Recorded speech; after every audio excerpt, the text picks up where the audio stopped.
आई भाव बटे कैसे चली रंगा रंग के ऐसे बटे तब है ना हो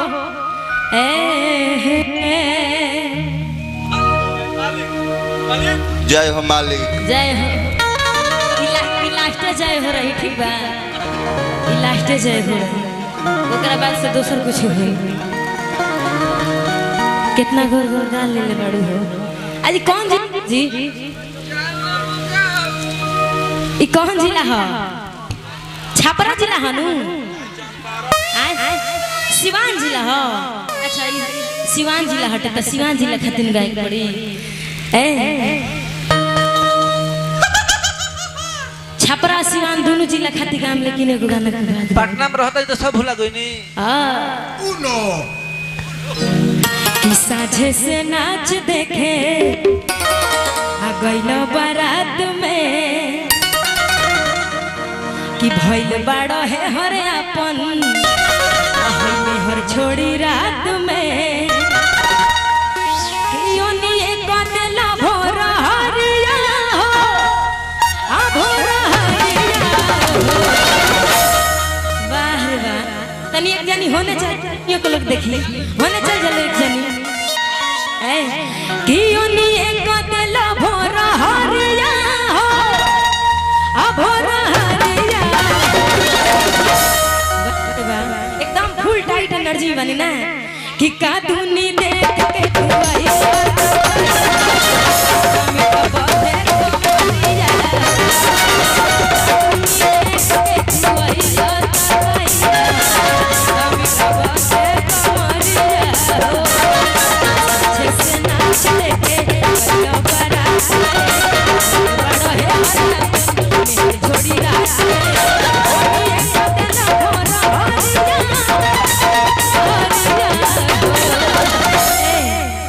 ऐसा लगता है कि हमारा आवाज कम सुनता है म्यूजिक की आवाज ज्यादा सुनता है तनी म्यूजिक की आवाज कम करी तो हमरो बुझाता है कि हमारा आवाज ये तो पा जाता है ना ना थोड़ा सा ना तो ये बढ़ा दिया तो थोड़ा सा कम कर दो जितना बड़े बढ़ा दी सीटी देता हाँ रोक दे हेलो हेलो हेलो हेलो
और कैसे भाव रुपया के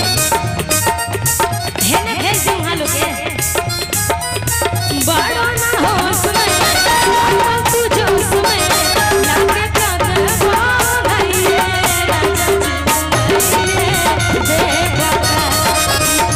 जो भाई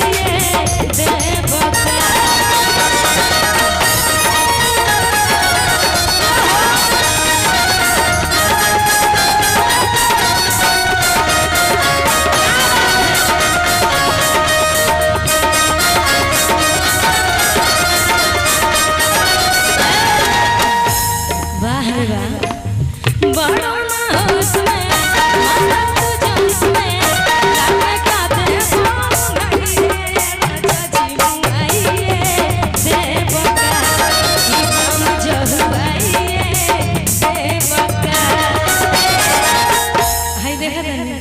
विकास जी के तरफ से बुझाता रहे जे सब देव हमरे लगे जाए हाँ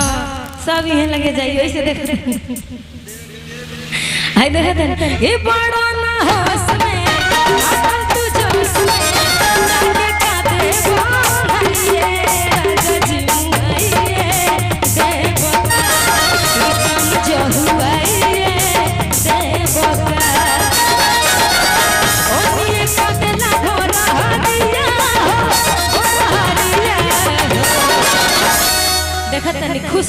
रो सब कि हो बबुआ के खुश के जाइबे हमरा बबुआ के जिला सिवान में ते फेर नहीं आई गांव कौन है जी सिवान जिला गांव कौन है ब्रह्म स्थान है ओहो बड़ा सुंदर नाम है कि हो बबुआ के खुश के जाइबे सिवान में दोबारा नहीं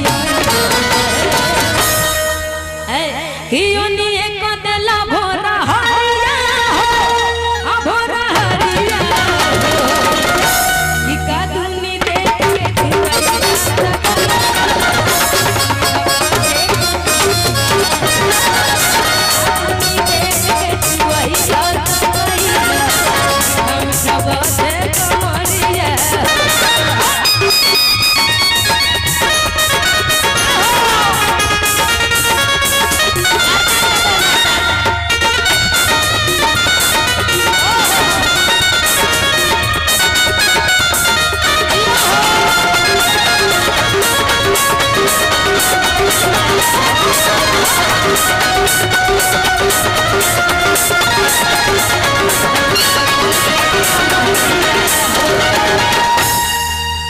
ऐसा करे कि तनी इंस्ट्रूमेंट की आवाज कम सुना, हमारा आवाज खूब तेज सुना, ठीक बा।